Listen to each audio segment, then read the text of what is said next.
Всем большой привет! Я рада видеть вас на своем канале, и в этом видео мы будем пробовать повторить эту картину на ногтях. Мне безумно понравился этот объем на черном матовом фоне, но его не так уж и просто было повторить, а особенно подобрать материал. Царапается или мешает такой дизайн абсолютно нет, если вы привыкли к экспериментам на своих ногтях и любите объемные дизайны. Я уже выполнила маникюр и наношу базу. Наношу сначала тонким слоем и просушиваю, затем делаю выравнивание. Квадраты я сегодня не укрепляю, потому что практически на половине ногтевой пластины еще есть укрепление гелем.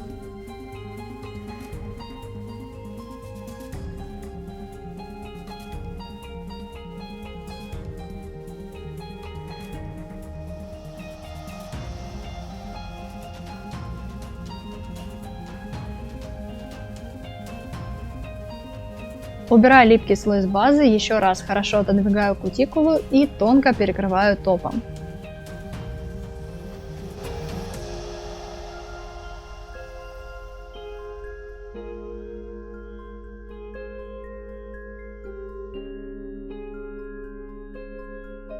Нужно ли, чтобы на этом слое все было идеально ровно, то совсем нет. Этого за дизайном видно не будет. На этом слое мы стараемся ровно нанести втирку только в зоне кутикулы. Вообще этот слой втирки служит просто цветным фоном, втирать мы ее будем 2 раза, и я потом вам покажу зачем. Сегодня я использую новую втирку, потому что моя золотая от Комильфо просто отказалась втираться в объем. Она-то и раньше была немного проблемная, то есть она втиралась только когда я протру ноготь обезжиривателем или ацетоном, и ни в один топ она сама по себе не втиралась, что не скажешь о этих двух. Я их покупала очень давно, и они втираются просто в топ, даже не горячий. А вот с этой мне как-то не повезло. Цвет моих хороших втирок мне не подошел к дизайну, поэтому я выбрала эту. Мне очень понравился оттенок золота, вот он не желтит и не уходит в какой-то лимонный цвет. В этом дизайне, мне кажется, он смотрится идеально. Убираем лишние блестки, особенно у кутикулы и по бокам, и еще раз тонко перекрываем топом.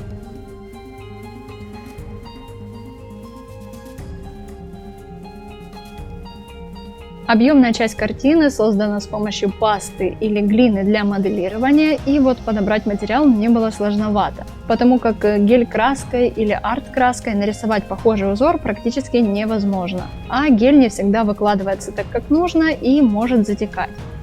В этом дизайне я решила использовать гель-желе, он густой, практически не растекается и хорошо держит форму, которую мы будем ему придавать. Вместо геля-желе можно использовать очень густой гель. Наношу его сначала средним слоем, только на часть ногтя, так как нужно еще оставить место для гель-лака. Я отступаю от кутикулы сбоку и от торца где-то на пару миллиметров. От кутикулы и сбоку отступ, чтобы не было затека, а с торца, чтобы дизайн не цеплялся. К среднему слою я добавлю каплю больше, чтобы самый большой объем собрался в центре. И теперь переношу пищевую пленку. Целлофановый пакет, если что, нам не подходит. Он более плотный, в отличие от пленки, и создает затеки. А пленка податливая, тонкая и удобно по ней распределять гель. Техника похожа на мятый атлас, только здесь мы не будем выравнивать объем. Сжимаю пленку и пытаюсь повторить узор, как на картине. Обязательно следим через пленку, где у нас гель, и если видно, что он подходит уже к кутикуле, то лучше туда не нажимать апельсинкой, чтобы гель не затек еще дальше. Когда получился желаемый узор, отправляем сушить в лампу.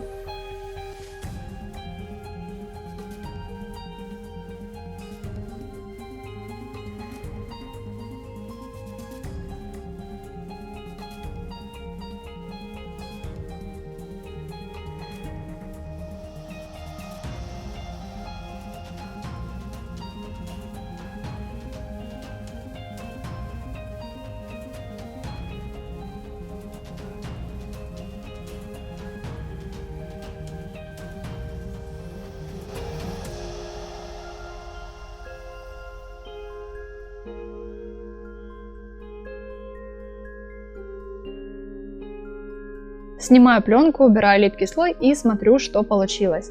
У кутикулы затеков нет, по бокам все ровно, а на торце геля минимум. А торчащую штучку я подпилю. Можно еще опилить самые торчащие ребра, чтобы ничего у нас не цеплялось.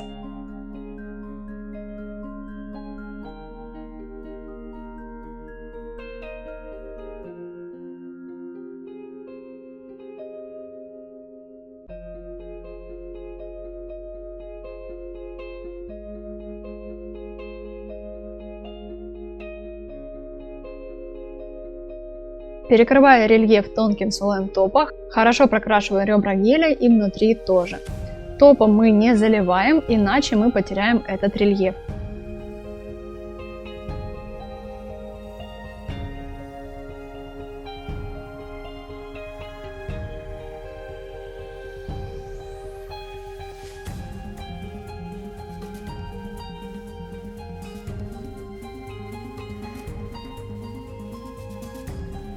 После просушки топа снова наношу втирку.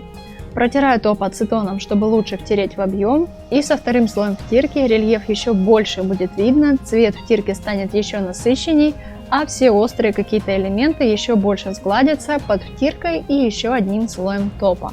Мне так больше нравится наносить втирку, я часто ее наношу в 2 слоя и постоянно получаю комментарии, что это лишняя работа.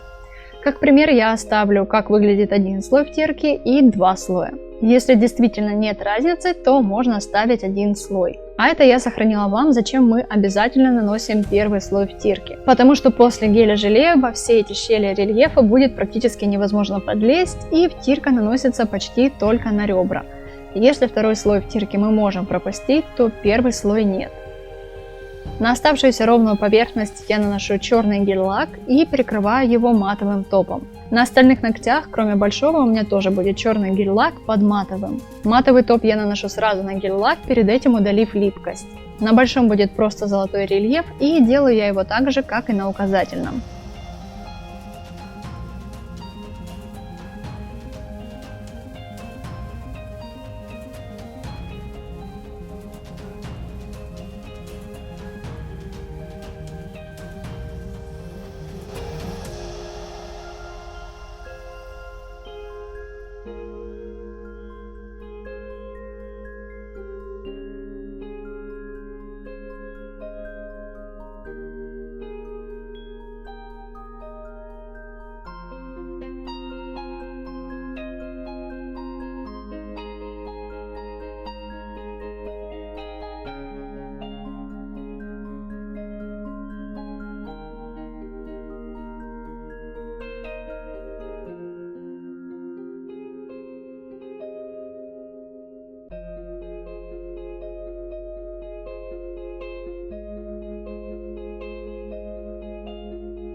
Такой дизайн у меня сегодня получился. Пишите, как он вам. Я буду ждать ваши комментарии и ваши работы по этому мастер-классу. Для этого публикуйте фото в Instagram с хэштегом Карина Корн. Мне всегда очень интересно, что же у вас получается. Ну а на сегодня у меня все. До скорого в новых видео. Пока-пока.